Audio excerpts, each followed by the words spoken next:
देखभाल के ऐसा सलामत यहाँ पहुँचा है, इसके लिए मैं परमेश्वर का धन्यवाद देता हूँ। साथ साथ आप सबको कलीसिया के पासबान और उनका परिवार और कलीसिया के एल्डर्स और पास्टर जी और उनके परिवार और जितने भी बच्चे और बुजुर्ग और जवान इस कलीसिया में हैं, आप सबको जल्द ही आने वाला प्रभु यीशु मसीह के नाम से मेरी तरफ से जय मसीह की। मैं यहाँ पर अभी इस वक्त जब खड़ा हूँ तब बहुत ही ज़्यादा ओवरवेलम्ड हूँ, क्योंकि एक बुज़ुर्ग पास्टर से मेरे लिए सम्मान की बात है, बहुत ही सम्मान की बात है कि ये आदर मिलना। जैसे आपने बहुत ही दिल से हमारा स्वागत किया, उसके लिए मैं परमेश्वर का धन्यवाद देता हूँ। आप सबका भी आभारी हो। आप में से कितने लोग विश्वास करते हैं कि प्रभु यीशु मसीह हमारे मध्य में है? जोर से बोले हालेलुया, हालेलुया, हालेलुया, हालेलुया। परमेश्वर ने हमारे जीवन में एकमात्र नारा दिया है, वो है हालेलुया। परमेश्वर के पवित्र वचन के अनुसार हमारा परमेश्वर स्तुतियों में विराजमान होने वाला परमेश्वर है। हालेलुया। जब हम आराधना करते हैं, स्तुति करते हैं, परमेश्वर खुश होते हैं। Hallelujah, hallelujah. सो मैं चाहूँगा कि आप सब अपने कान खोलकर, आंखें खोलकर परमेश्वर का पवित्र कलाम को सुने। कोई मनन करने ना जाए, क्योंकि मैं वचन से मनन करके आया हूँ, नहीं समझे? सो थोड़ा सा प्रॉब्लम है मेरा, जो सोते हैं उनके ऊपर मेरा आंख जाता है और उनको जल्दी जगाता हूँ। और बच्चे भी बड़े प्यार से बैठिए, क्योंकि बच्चों से परमेश्वर प्रभु यीशु मसीह बहुत प्यार करते हैं। हालेलुया। सो हम वचन की शिक्षा की ओर जाएंगे, ज़्यादा देर हम नहीं लगाएंगे। हम परमेश्वर का पवित्र वचन से एक वचन पढ़ेंगे जो परसों भाई ऑस्टिन ने मुझे बोला कि इस कलीसिया में जाना है। सो सबसे पहले मैंने पूछा कि अब जाना ज़रूरी है क्या? तो ऑस्टिन ने बोला हाँ जी जाना है। सो मैं अपने कार वॉश कर रहा था। सो उसी वक्त परमेश्वर ने एक वचन मेरे जीवन में डाला। उस वचन को मैं चाहूँगा कि आप निकालिए और पढ़े। यशायाह नबी की किताब 14 अध्याय, बुक ऑफ यशायाह चैप्टर 14, उसका 27वां पद। यशायाह नबी की किताब उसका 14 अध्याय, उसका 27वां पद। कोई भी एक जन पढ़कर मदद करे। क्योंकि सेनाओं के यहोवा ने युक्ति की है, क्योंकि सेनाओं के यहोवा ने युक्ति की है, और कौन उसको टाल सकता है? और कौन उससे टाल सकता है? हाँ, उसका हाथ बढ़ाया गया है, उसका हाथ बढ़ाया गया है, उसे कौन रोक सकता है? उसे कौन रोक सकता है? इस वचन को पढ़े जाने से, सुने जाने से परमेश्वर में आशीष और बरकत दे। हालेलुया। सेनाओं के यहोवा ने युक्ति किया है, कौन उसे टाल सकता है? परमेश्वर ने अपना हाथ बढ़ाया है, कौन उसे रोक सकता है? हालेलुया। वचन परमेश्वर ने दिया और परमेश्वर ने यूं कहा कि ये वचन इस कलीसिया में प्रचार करना है।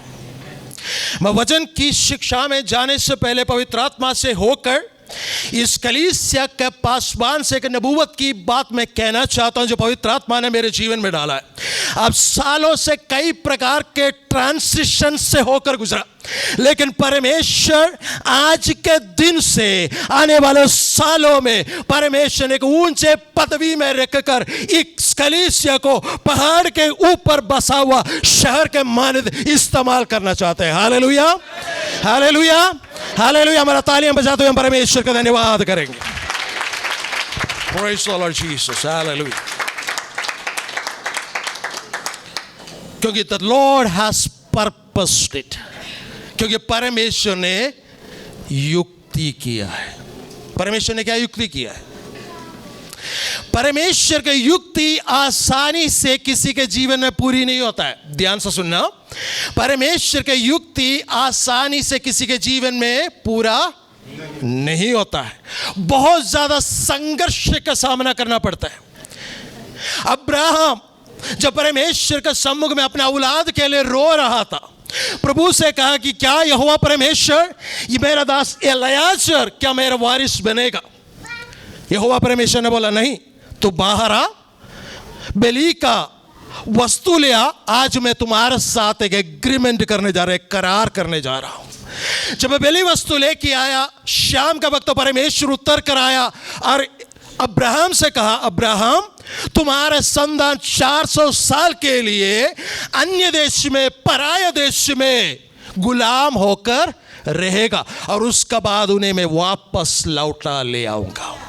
जब 400 साल पूरा होने वाला था, तो उस राज्य का जहां पर गुलामी कर रहे थे, मिस्र का फिरौन ने एक आज्ञा दिया, आदेश दिया, जितने भी लड़के पैदा होंगे क्या हो जाएगा, उन्हें नील नदी में डुबोकर मार दिया जाए। क्योंकि शैतान को पता था परमेश्वर ने काफी साल पहले, 400 साल पहले अब्राहम से वायदा किया था, मैं तेरे वंश को वहां से छुड़ा कर ले आऊंगा।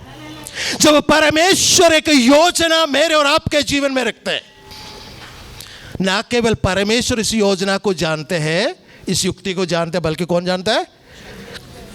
बल्कि कौन जानता है? शैतान भी जानता है। परमेश्वर तो जानता है, परमेश्वर ने युक्ति किया है, लेकिन शैतान भी जानता है। इसलिए एक बात याद रखना, जब मुझसे और आपसे परमेश्वर का आत्मा कुछ बातें कहता है, उसे क्या करना चाहिए? अपने तक सीमित रखकर उसके लिए परमेश्वर का सम्मुख में धन्यवाद करते हुए प्रार्थना करनी चाहिए, ताकि ज़्यादा बड़ा मुश्किलों का सामना किए बिना हम उस बातों को ग्रहण कर सकें। 400 साल पूरे होने वाला था, तब यह आज्ञा हुआ, आदेश हुआ। सब लोग अपने अपने बच्चे मार रहे थे, मारने के लिए दे रहे थे, लेकिन वहाँ पर एक परिवार था, जिस परिवार में मूसा का जन्म हुआ। मूसा का माँ ने क्या किया? उसे छुपा के रखा। कितने महीने? 3 महीने। जो माँ बाप है उनको पता है 3 महीने तक लड़कों को संभालना आसान है, उसके बाद मुश्किल है ना? हमारे देश में भी देखे, लड़कों को संभालना आसान है। मैं उसमें ज़्यादा जाना नहीं चाहता, आप सब समझदार हैं। वापस आता है, 3 महीने के बाद उसे क्या किया गया? नील नदी में बहा दिया गया। शैतान ने क्या सोचा? इसको बेशक नदी में डुबोकर नहीं मारा, लेकिन क्या हो गया? अब इसके ऊपर माँ बाप का छाया नहीं है, साया नहीं है, इसे देखभाल करने के लिए कोई नहीं है। बेशक माँ बाप ने इसे डुबोकर मारने के लिए नहीं दिया, लेकिन ऐसा समय आने वाला है, मैं गहरे स्थान में ले जाऊंगा और उसे डुबोकर मारूंगा। शैतान ने क्या सोचा? लेकिन परमेश्वर का पवित्र वचन में लिखा है, मूसा उस टोकरी में पड़े पड़े परमेश्वर को पुकारा या रोया, तो क्या हुआ? राजमहल में फिरौन के बेटी बैठी थी, उससे नहाने के लिए परमेश्वर लेकर उसी जगह लेके आया। मेरे प्यारों में आपसे कहना चाहता हूं, यदि परमेश्वर की योजना मेरे और आपके जीवन में है, जब शत्रु हमारे विरोध में कार्य करते हैं, परमेश्वर छुड़ाने के लिए फिरौन के बेटी को भी ला सकते हैं। Hallelujah, hallelujah. वहां पर गया, उसे देखा, उसे उठाया, और वहां पर उसका बहन मरियम खड़ी थी। उसे कहने लगा, क्या कहने लगा? कि क्या मैं इस बच्चे को दूध पिलाने के लिए एक दाई को ले आओ? हम होते, आप होते तो आप क्या कहते? मैं सवाल करता हूं, थोड़ा ध्यान से। आप होते तो क्या करते? दौड़ के जाते और कहते, राजकुमारी राजकुमारी, क्या मैं इसका माँ को बुला के ले आऊं? हम होते तो ऐसा करते हैं ना? हैं? नहीं, डर जाते, फिर भी थोड़ा हिम्मत रखते तो हम यही जाके बोलते, इसकी माँ को बुला के ले आओ। लेकिन मरियम ने क्या किया? मरियम ने क्या किया है? कहा कि मैं किसी दूध पिलाने वाली को ले आऊं। इसने अपना रिश्ता वहां पर नहीं बताया कि मैं इसका बहन हूं। हम होते तो क्या करते? हम रिश्ता बताते। अब राजकुमारी का हाथ में हमारे जीवन भी बहुत सुंदर अच्छा हो जाएगा। लेकिन मरियम ने ऐसे नहीं किया। वो अपने माँ को ले आया और माँ ने क्या किया? क्या किया? राजमहल में मूसा को पालन पोषण किया, दूध पिलाया। मूसा आज्ञाकारी बनकर परमेश्वर का भय में बढ़ते आया। आज हमारे बच्चे परमेश्वर का भय में बढ़ते क्यों नहीं आते? बुरा मत मानना ना, नारी लोग, स्त्री लोग, लेडीज, बुरा मत मानना। आप लोग दूध अपना नहीं पिलाते, आप गाय का दूध पिलाते और आपका बच्चा बच्चा नहीं बन जाता है, वापस आते हैं। जिसका कान हो सुन ले परमेश्वर का आत्मा क्या कहते हैं। Praise the lord Jesus. मूसा बढ़कर आया। जब बढ़कर आया तो क्या हो गया? 40 साल का हो गया। एक दिन अपने भाइयों से भेंट करने के लिए निकल गया और सारे विद्या हासिल किया था। शैतान ने सोचा ये छुड़ाएगा, तो क्या किया? उसके हाथों से किसी का हत्या करवा दिया। क्या कहा? मूसा को वहां से भाग निकलना पड़ा। जाकर कहाँ रहा? जंगलों में रहा। अब काम क्या है? बहुत ही ज्यादा विद्या प्राप्त थे, अब काम है भेड़ बकरियों को चराना। लेकिन मूसा भेड़ बकरियों को चराते चराते परमेश्वर का पर्वत तक पहुंच गया। हालेलुया। यदि हमारे जीवन में ऐसा कोई ट्रांसिशन आ जाए, ऐसा कोई उतार चढ़ाव आ जाए, हम क्या करेंगे?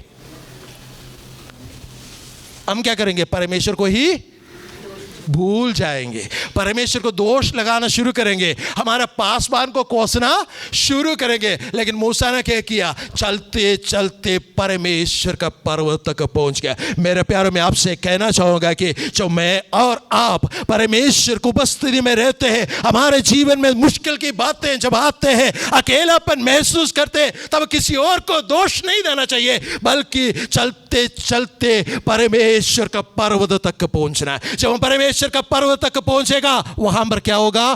परमेश्वर अपने आप को प्रकट करेगा। हालेलुया।